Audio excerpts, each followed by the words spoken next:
Exode, chapitre 40. L'Éternel parla à Moïse et dit: Le premier jour du premier mois, tu dresseras le tabernacle, la tente d'assignation. Tu y placeras l'arche du témoignage, et tu couvriras l'arche avec le voile. Tu apporteras la table, et tu la disposeras en ordre. Tu apporteras le chandelier, et tu en arrangeras les lampes. Tu placeras l'autel d'or pour le parfum devant l'arche du témoignage, et tu mettras le rideau à l'entrée du tabernacle. Tu placeras l'autel des holocaustes devant l'entrée du tabernacle, de la tente d'assignation. Tu placeras la cuve entre la tente d'assignation et l'autel, et tu y mettras de l'eau. Tu placeras le parvis alentour, et tu mettras le rideau à la porte du parvis. Tu prendras l'huile d'onction, tu en oindras le tabernacle et tout ce qu'il renferme, et tu le sanctifieras, avec tous ses ustensiles, et il sera saint. Tu oindras l'autel des holocaustes et tous ses ustensiles, et tu sanctifieras l'autel, et l'autel sera très saint. Tu oindras la cuve avec sa base, et tu la sanctifieras. Tu feras avancer Aaron et ses fils vers l'entrée de la tente d'assignation, et tu les laveras avec de l'eau.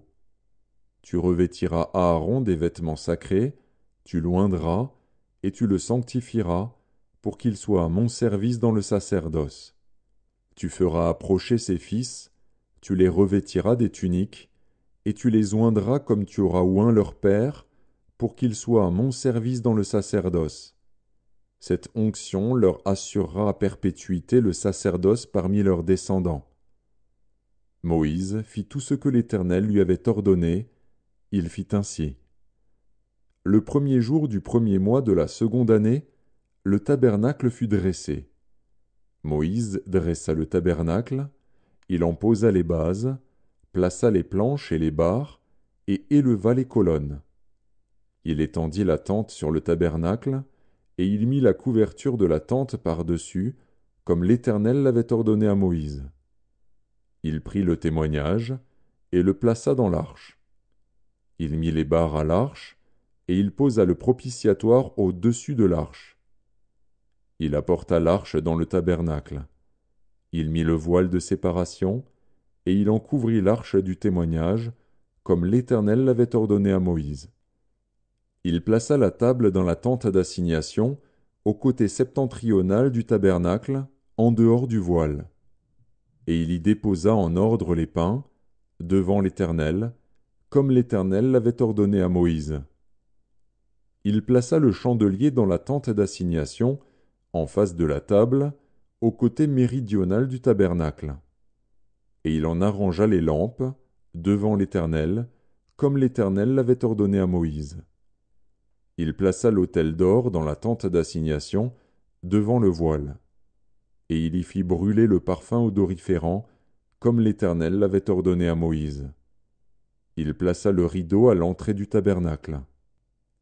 Il plaça l'autel des holocaustes à l'entrée du tabernacle, de la tente d'assignation, et il y offrit l'holocauste et l'offrande, comme l'Éternel l'avait ordonné à Moïse. Il plaça la cuve entre la tente d'assignation et l'autel, et il y mit de l'eau pour les ablutions. Moïse, Aaron et ses fils s'y lavèrent les mains et les pieds.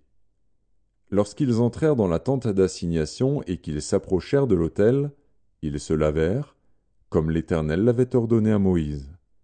Il dressa le parvis autour du tabernacle et de l'autel, et il mit le rideau à la porte du parvis. Ce fut ainsi que Moïse acheva l'ouvrage. Alors la nuée couvrit la tente d'assignation, et la gloire de l'Éternel remplit le tabernacle. Moïse ne pouvait pas entrer dans la tente d'assignation, parce que la nuée restait dessus, et que la gloire de l'Éternel remplissait le tabernacle. Aussi longtemps que durèrent leurs marches, les enfants d'Israël partaient, quand la nuée s'élevait de dessus le tabernacle. Et quand la nuée ne s'élevait pas, ils ne partaient pas, jusqu'à ce qu'elle s'élevât.